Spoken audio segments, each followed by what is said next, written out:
Hello everyone, welcome to railway Sansar. तो आज हम लोग यहाँ पढ़ने जा रहे हैं A to Z general science batch का सेकेंड लेक्चर। तो सबसे पहले हम लोग देख लेते हैं कि हम लोगों ने फर्स्ट लेक्चर में क्या क्या पढ़ा। फर्स्ट लेक्चर में हम लोगों ने देखा था कि फिजिकल क्वांटिटी क्या होती है। फिजिकल क्वांटिटी के बाद हम लोगों ने उसका पहला टाइप का डिवीज़न पढ़ा था, जिसमें हम लोगों ने पढ़ा था फंडामेंटल फिजिकल क्वांटिटी क्या होती है, डिराइव्ड फिजिकल क्वांटिटी क्या होती है और सप्लीमेंट्री फिजिकल क्वांटिटी क्या होती है।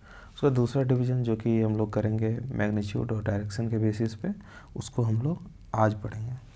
और पिछले लेक्चर में हम लोगों ने क्या पढ़ा, यूनिट क्या होती है, और फिर यूनिट के different system MKS, FPS, CGS और SI, ये चारों पढ़ा था हम लोगों ने। तो अब हम लोग आज के लेक्चर की तरफ मूव करते हैं। तो आज के लेक्चर में सबसे पहले हम लोग देख रहे हैं physical quantity on the basis of magnitude and direction. तो यहाँ पे है वेक्टर, स्केलर और टेंसर। वेक्टर, इसके अगर हिंदी नाम पे हम लोग गौर करें तो सदिश यानी विद द डायरेक्शन, तो इसमें डायरेक्शन होगी। स्केलर अदिश यानी इसमें डायरेक्शन नहीं होगी। टेंसर, इसमें डायरेक्शन होती है फिर भी ये वेक्टर नहीं होते। क्यों होती है, ये ट्रायंगल लॉ पे डिपेंड करता है, वो हम लोग देखेंगे। तो डायरेक्शन को हम लोग समझते हैं, डायरेक्शन बेसिकली होती क्या है। यहाँ पे हम लोगों ने एग्जांपल लिया है, पीटर अगर एना से मिलने जाता है तो वो बहुत खुश होता है और बहुत तेज़ी से जाना चाहता है, जल्दी जाना चाहता है। तो वो इसके लिए क्या करेगा, अगर उसको शॉर्टेस्ट टाइम में पहुँचना हो, कम से कम टाइम में पहुँचना हो, तो शॉर्टेस्ट पाथ फॉलो करेगा यानी स्ट्रेट लाइन में जाएगा। वहीं अगर पीटर को स्कूल जाना होता है तो पढ़ाई में इसका मन नहीं लगता है, तो ये घूम घूम के जाएगा ताकि 1-2 क्लास बंक हो जाए। तो हम लोग क्या देख पा रहे हैं कि पीटर जब एना से फर्स्ट केस में मिलने के लिए जाता है तो वो एकदम स्ट्रेट जाता है। यहाँ पे हम लोग डायरेक्शन को देख पा रहे हैं कि ये सर्टेन है, बट इस वाले केस में कभी ये इधर जा रहा है, कभी ये इधर जा रहा है, कभी इधर जा रहा है, तो हम लोग डायरेक्शन को डिसाइड नहीं कर पा रहे हैं। तो डायरेक्शन बेसिकली यही चीज़ है जो हम समझाने की कोशिश कर रहे थे। और वह इसमें मैग्नीट्यूड की जहाँ तक बात है तो मैग्नीट्यूड तीनों में, तो इसलिए हम लोग मान के चलते कि तीनों में कुछ ना कुछ वैल्यू जाएगी, मैग्नीट्यूड आएगी। और ट्रायंगल लॉ सिर्फ वेक्टर फॉलो करता है, ये दोनों फॉलो नहीं करता है। हम लोग थोड़ा देख लेते हैं कि ट्रायंगल लॉ क्या होती है।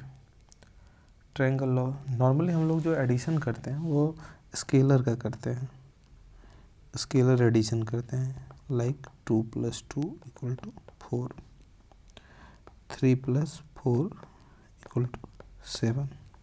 बट वेक्टर एडिशन डिफरेंट होता है, क्योंकि वेक्टर में डायरेक्शन आ जाती है तो वो डायरेक्शन के हिसाब से उसकी रिजल्टेंट यानी में फाइनल वैल्यू बदलती है।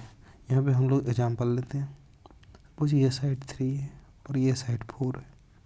चूँकि यहाँ पे हम लोग देख रहे हैं ये राइट एंगल ट्रायंगल है, ये 90 डिग्री है, तो 3 + 4 ये 5 हो जाएगी। यहाँ पे ये साइड भी 3 है और ये साइड 4 है, बट यहाँ पे ये वैल्यू कुछ ना कुछ 5 से ज़्यादा होगी, आप लोग फिगर से देख पा रहे होंगे। लेट्स एज्यूम इट 6, और यहाँ पर भी 3 4 है, ये भी 6 से कुछ ना कुछ ज़्यादा होगी 7। तो हम लोग क्या देख पा रहे हैं कि दो वेक्टर सेम थे, 3 4 3 4 3 4, बट फाइनल वैल्यू 5 6 7 आई। ये क्यों है, डायरेक्शन के कारण। सब में एंगल अलग अलग है, एंगल यानी डायरेक्शन, एंगल यानी डायरेक्शन अलग अलग होने की वजह से उसकी फाइनल वैल्यू भी बदल गई। अगर हम उसको ए साइड लेते हैं, A vector, B vector, R vector, तो हम लोग इसको इस तरह से रिप्रेजेंट करते हैं, a + b vector = R vector. बस सब लोग इसको थोड़ा ध्यान में रखिएगा, ज़्यादा डेप्थ में हम लोग नहीं जा रहे हैं। आगे चलते हैं। यहाँ पे कुछ एग्जांपल लिया हुआ है स्केलर, वेक्टर और टेंसर का। स्केलर का एग्जांपल है डिस्टेंस, स्पीड, वर्क, पावर। और वेक्टर का है displacement, velocity, force, momentum, acceleration. उसी तरह टेंसर का इलेक्ट्रिक करंट, एक और आप लोग जान लो, मोमेंट ऑफ इनर्शिया। ओके, तो अब हम लोग देखते हैं आगे क्या है। आगे कुछ प्रैक्टिकल यूनिट है, एसआई यूनिट और बाकी यूनिट्स के अलावा भी कुछ चीज़ें अलग अलग जगह पे इम्पोर्टेंट होती है, जिसे यूज में हम लोग लेते हैं डेली बेसिस पे, तो उसको भी हम लोगों को याद रखना है। यहाँ पे एक लाइट ईयर क्या होता है, अगर अगर लाइट को पूरे साल भर के लिए देखा जाए तो वो जितने डिस्टेंस कवर करेगी तो वो लाइट ईयर होता है। अगर इस वैल्यू को निकालना हो हमें तो इस तरह से निकालेंगे। लाइट की स्पीड क्या होती है, 3 × 10⁸ मीटर पर second into 365 into 12 into 24 into 60 into 60। यहाँ पे 365 क्या है, ईयर, 12 मंथ, डे, सॉरी यहाँ पर डे छूट गया है, डे, आवर, मिनट, सेकेंड। जब इन सभी को मल्टीप्लाई करेंगे तो अप्रॉक्सीमेट वैल्यू ये आएगी। पार्सेक क्या होता है, और एक बात ध्यान रखना है कि लाइट ईयर किस चीज़ की यूनिट हुई, लेंथ यानी डिस्टेंस की हुई। ये बहुत पॉपुलर क्वेश्चन है जो पूछा जाता है कि लाइट ईयर किस चीज़ की यूनिट है, तो लेंथ की यूनिट है। सिमिलरली पार्सेक भी डिस्टेंस की यूनिट है। ये कितना होती है, 3.26 लाइट ईयर। एंगस्ट्रॉम भी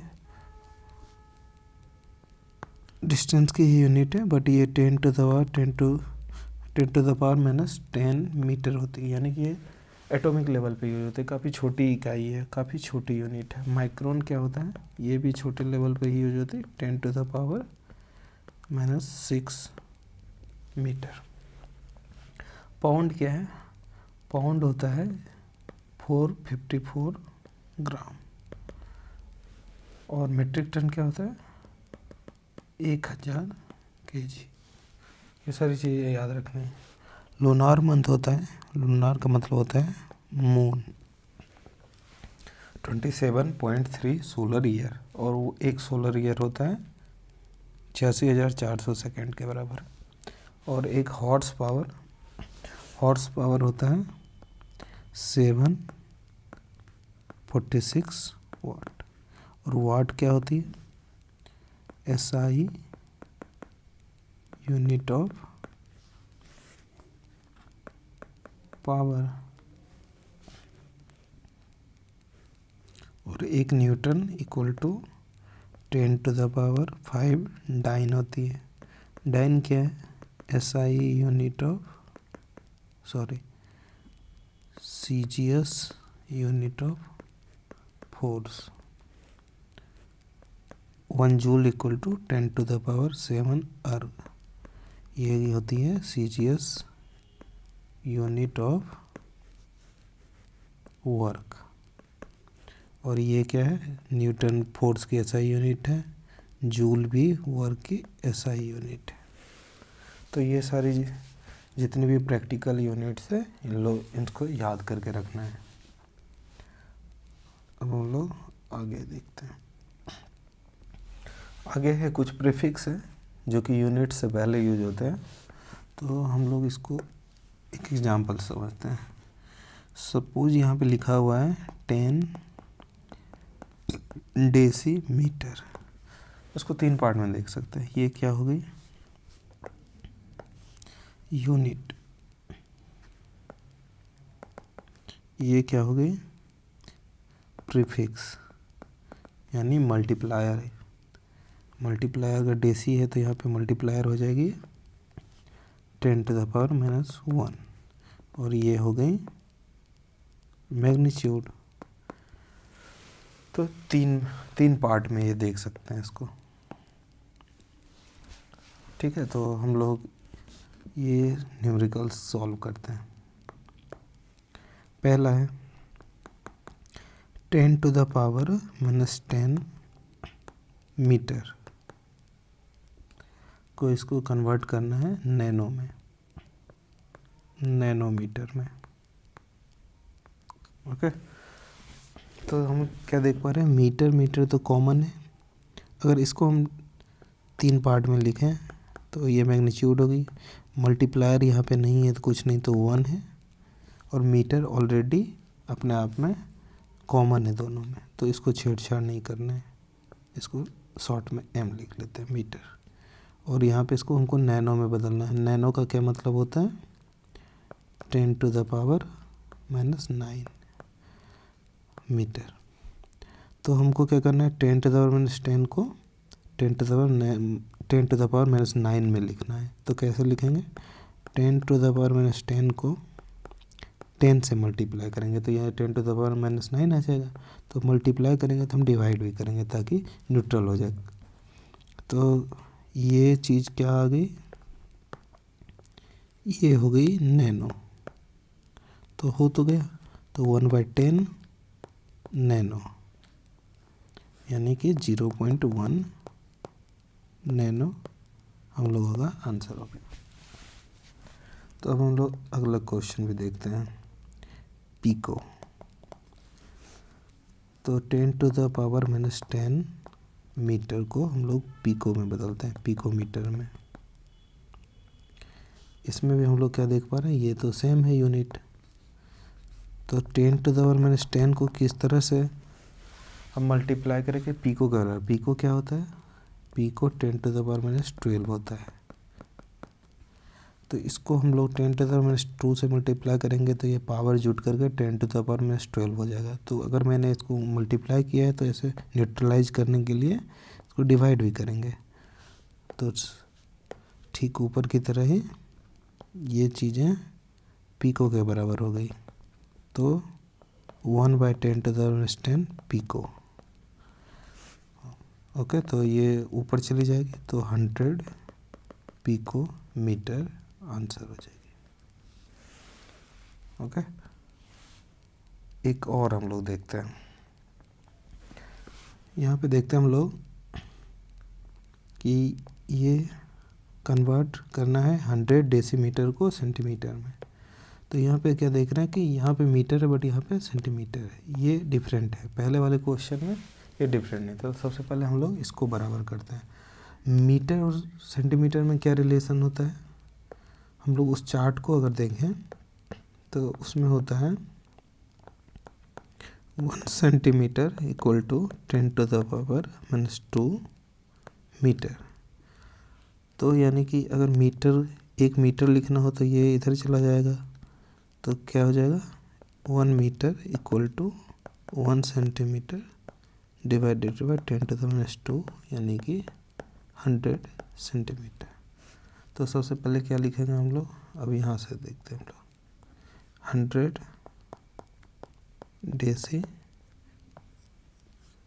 डेसी मीटर को लिखना है सेंटीमीटर में।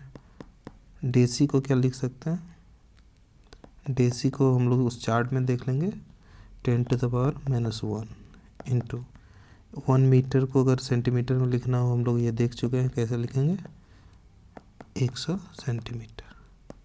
तो क्या आ गया, हम लोग उस मल्टीप्लाई करते हैं 1000 सेंटीमीटर हम लोगों का आंसर हो गया। तो हम लोगों को वो चार्ट, ये वाली चार्ट याद करनी है अच्छे से।